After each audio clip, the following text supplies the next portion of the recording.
Chaque nuit, une petite fille dormait dans le parc, et ce policier ne pouvait pas comprendre pourquoi.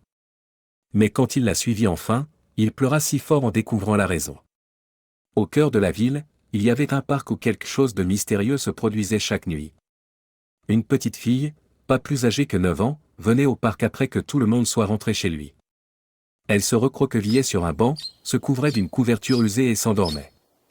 Personne ne savait pourquoi elle était là ni d'où elle venait. Cela devint un casse-tête pour tout le monde dans la rue, mais personne ne se souciait assez de comprendre pourquoi, jusqu'à ce que l'officier Julius tombe sur la fille. L'officier Julius était un gentil policier qui venait de commencer à patrouiller dans la région. Il n'était pas de la ville et venait d'être transféré dans cette force.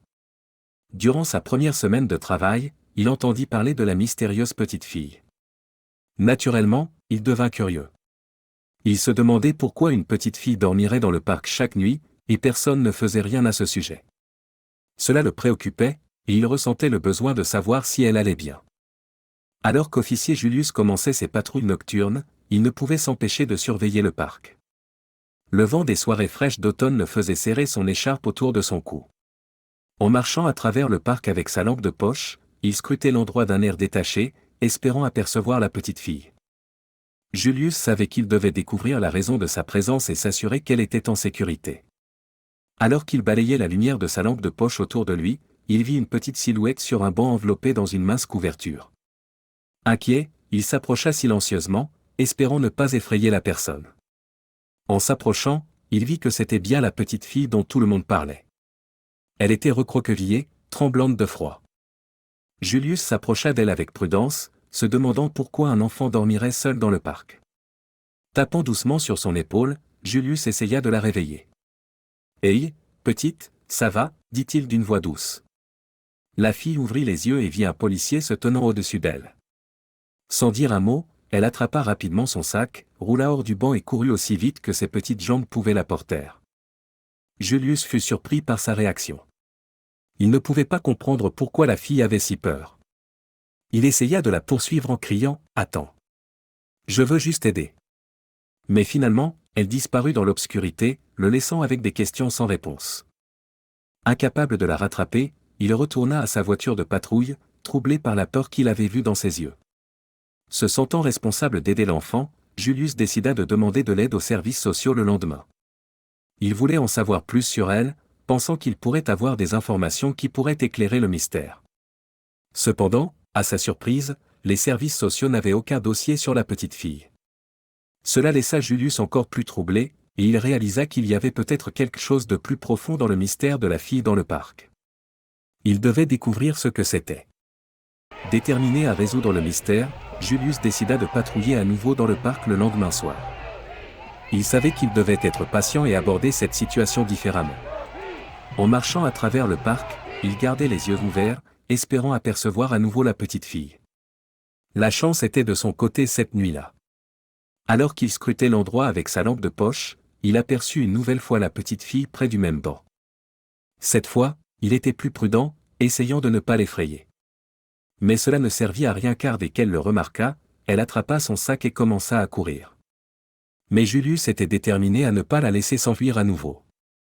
Il commença à la poursuivre, apprenant de sa rencontre précédente. Cette fois, il avait demandé du renfort à la radio. Il savait qu'il avait besoin d'aide pour l'approcher et l'emmener sans lui causer de peur.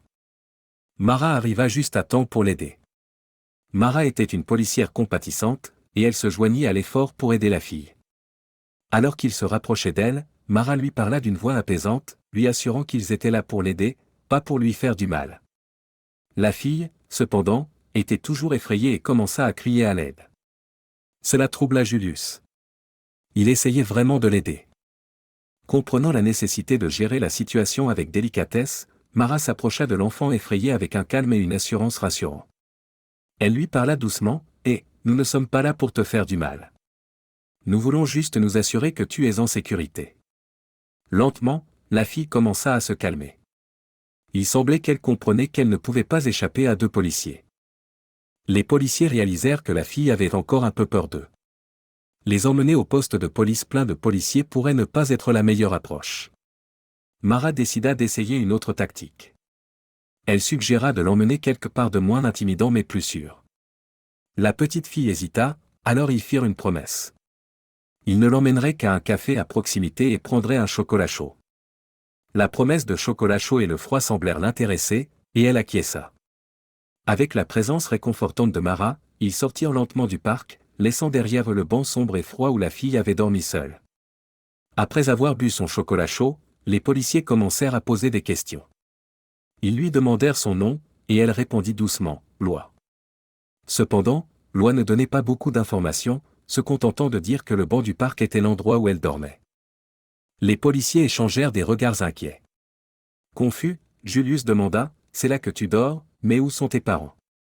Où habites-tu? À ces questions, Loi ne put plus retenir ses émotions. Elle se mit à pleurer profondément, clairement bouleversée par quelque chose de terrible qui s'était passé.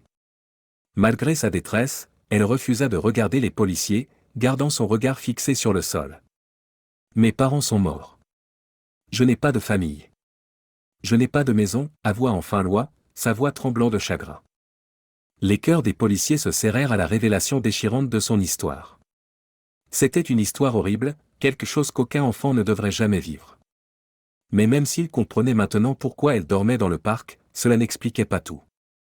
Après tout, il y avait des systèmes en place pour empêcher les enfants de se retrouver dans de telles circonstances. Déterminés à aider Loi, les policiers lui demandèrent une fois de plus s'ils pouvaient l'emmener au poste de police pour voir ce qu'ils pouvaient faire pour elle. Mais une fois de plus, Loi refusa. Au lieu de cela, elle demanda à utiliser les toilettes. L'officier Mara, comprenant le besoin de compassion, la suivit et la regarda entrer. Après avoir attendu une éternité, Mara entra dans les toilettes pour vérifier. Ce qu'elle découvrit la stupéfia. Loi s'était échappée habilement par une petite fenêtre. Alors que les policiers sortaient du café, ils la virent courir dans la nuit, disparaissant avant qu'ils ne puissent la rattraper. C'était un revers frustrant dans leurs efforts pour aider Loi, mais maintenant, ils étaient encore plus déterminés à la retrouver et à s'assurer qu'elle était en sécurité. Julius ne pouvait pas se débarrasser du sentiment qu'il se passait quelque chose de terriblement mal. Alors il prit sur lui de retrouver la fille disparue. Le lendemain, il visita le parc et commença à interroger, cherchant des informations auprès des habitués, des promeneurs de chiens, des parents, et de quiconque aurait pu la voir.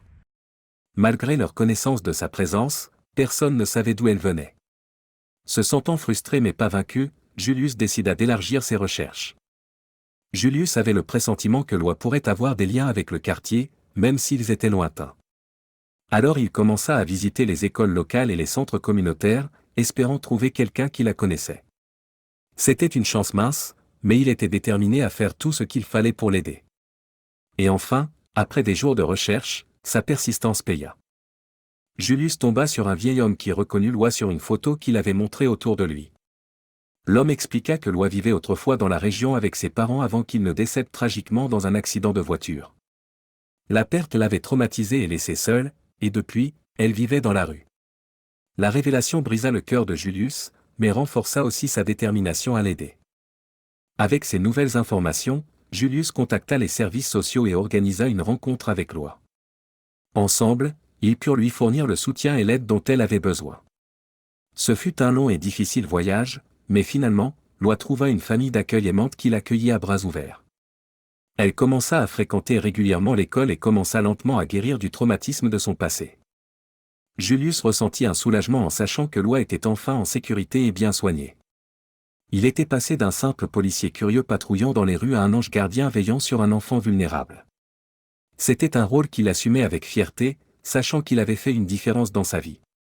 Et en regardant Loi rire et jouer avec sa nouvelle famille, il savait qu'il avait fait ce qu'il fallait en ne renonçant jamais à elle.